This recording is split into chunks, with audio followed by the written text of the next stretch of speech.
Jaz se ne odločam. Moja izbira poti je morda bolj podobna tistim, po kateri se odločajo lastovice. Enostavno začutijo, da je čas, da odrinejo, pokazana jim je smer, morda tudi cilj, in letijo. Zdaj, kaj več pa verjetno lastovka o tem svojem početju ne ve, in tako tudi jaz ne vem. In niti posebne potrebe potem nimam, ker čutim, da je to ravno tista pot, ki sem jo mogel jaz v tem trenutku opraviti. In nekako v potrditev je dejstvo, da jaz vedno znova po teh poteh pridem do cilja. Ali grem še celo dlje od zastavljenega cilja. Glede na moj način potovanja, ki je silno krhek, ker nimam pomagal, s katerimi si ljudje običajno na potovanjih pomagajo, to, da prideš do cilja, ni samoumevno. Na nek način rabiš neko pomoč. In jaz verjamem, da ta pomoč pride iz istega vira, ki me napoti na to pot. Zato se v stiski, ki se vedno znova pojavlja na poti, vedno znova sklicujem na ta vir, ki me je poslal na to pot. Češ, jaz ne vidim rešitve iz te stiske, prosim, pomagaj. In potem pomoč pride. In tako se pa človek ves čas počuti kot nekakšen mali otrok, nemočen otrok, ki ne rabi neke svoje moči, ki ne rabi biti odrasel. Zadosti je to, da se sooča s tem svojim dejstvom, svoje nemoči. In potem se pot tako rekoč dogaja, tako kot se dogaja skozi me. In zaenkrat je stvar delovala.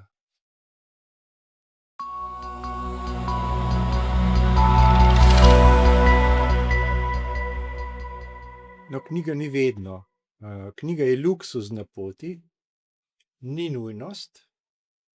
Morda ostanek časov, ko sem bil salonski maček in samo bral in občasno pisal. Zdaj na poteh je vse drugače in knjiga ni nekaj, kar bi nujno potreboval. Glavne poti sem opravil brez knjige v nahrbtniku, ampak občasno je bilo hudo. To je približno tako, kot ne danes enemu mlademu fantu odvzeti telefon. Bomo silne težave, dan preživeti. In meni se je recimo na poteh, kot je bila pot proti Jeruzalemu, dogajalo, da sem na cesti pobiral odvržene reklamne letake in bral cene pralnih praškov, čokolade in podobnih dobrin, samo zato, da se je ta nekako nahranil nekih informacij, ki so bile banalne, ampak vse temu so bile v resnici tudi namenjene. Zdaj te poti, ki jih opravljam, so tako ali tako namenjene poti vase.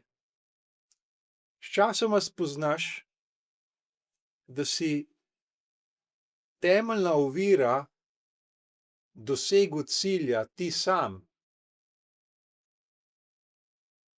In potem, ko to spoznaš, vidiš potrebo po tem, da čim manj nadziraš, da omogočiš, da se pot vije tako, kot se želi, da pot odloča, ne ti. In če to zmoreš, potem pot na nek način postane sveta. Skrbi zate, ti ji zaupaš, ona te vodi in te bo, če je višja volja taka, pripeljala tudi do cilja. In zato so vsa pomagala, ki jih tehnologija omogoča, na nek način tukaj stranpot. Samo vlečejo te stran od tega, da bi se predal. Če imaš ti GPS na telefonu, boš sicer našel ta pravo pot, direktno, hitreje kot jaz, zagotovo, ampak ne boš pa sebe našel. Ostal boš na neki površini, kjer vladajo ti in tvoji interesi, želje.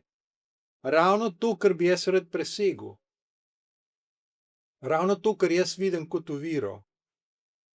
Da se na nek način umakneš, da postaneš manj pomemben, da pustiš Bogu oziroma v tem primeru poti, da te vodi.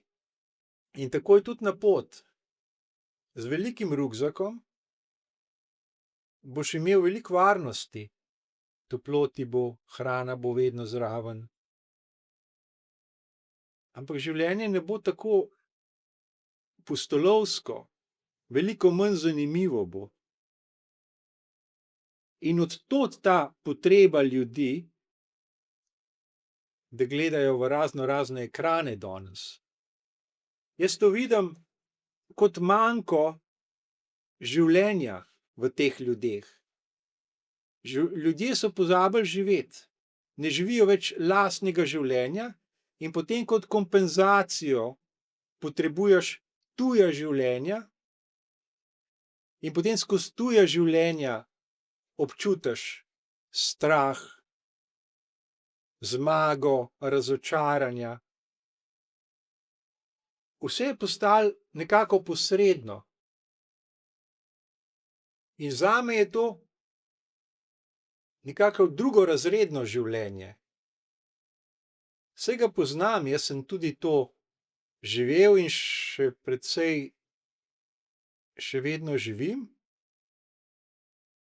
Ampak vem pa, da na poti, ki od mene zahteva veliko več kot neka topla soba, ne rabim več gledati filmov, ne rabim več brati časopisov, ker je življenje zadosti zahtevno, da mi vse to ponuja samo. In to je tisto mogoče, kar nekje iščem na teh poteh. Neko intenzivnost, ki je v življenju ponotranjena, v življenju, ki je v resnici življenje. In žal, kot jaz vidim, je resnično življenje nevarno življenje. Torej, varnost na nek način kot stranpot, kot velikanski rukzak, ki ga nekdo nosi in ga ovira pri tem, da bi mogoče hodil tako, kot se zagre, ker je preprosto preveč na njegovih ramenih. In to je sodoben človek z vsem tem arzenalom raznih pomagal, tehničnih ali drugačnih. Dostikrat opažaš, da se ljudje krivijo pod težo vseh teh pomagal, ki so v resnici samo breme. Ker ta pomagala niso zastonj in človek mora posvečati precej energije, da se jih lahko privošči. Tako da moja pot je v neko preprostost, s čim manj pomagali. Veliko bližje življenju naših prednikov, ko še ni bilo telefonov, ko še ni bilo GPS-a, ko so ljudje na vsakem križišču molili za smer, ker niso vedeli, kam iti. In potem postavljali kapelice, ki so bile namenjene ravno temu. Pred kapelico si se ustavil zmolil in ti je bilo potem pokazano, kam na križišču nadaljevati.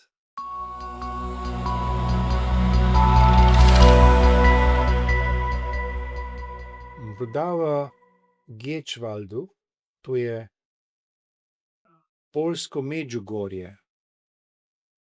Obstaja 12 mest na svetu, kjer naj bi se prikazovala Marija in jih je cerkev pripoznala kot merodajna, in to je poljsko, edino poljsko mesto, kjer se je to dogajalo. Torej gre za nekakšen romarski kraj. In v tem kraju so me sprejeli ljudje, ki tam živijo.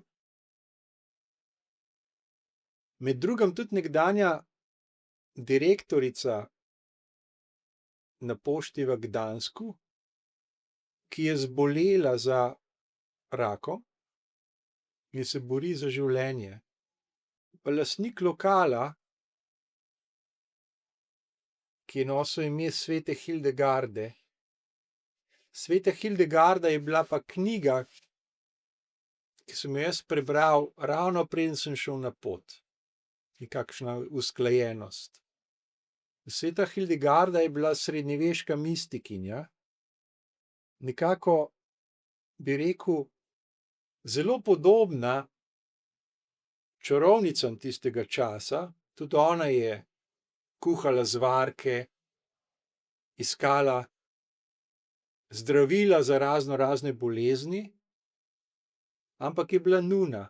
Imela je vizije, ki jih je cerkev priznala kot resnične, in zato jo niso skurili na grmadi, ampak razglasili za svetnico. In ima nekako svetu naravne medicine, ki danes recimo vlada v nemško govorečem prostoru, je ona prvo ime. Te njene knjige se prodajajo v 10 tisočih. In lastnik tega lokala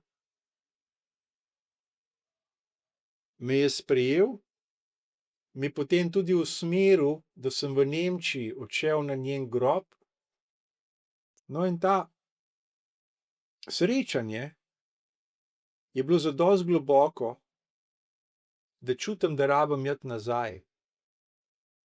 Ker tam niso bili površinski pogovori. Tam je šlo za biti ali ne biti.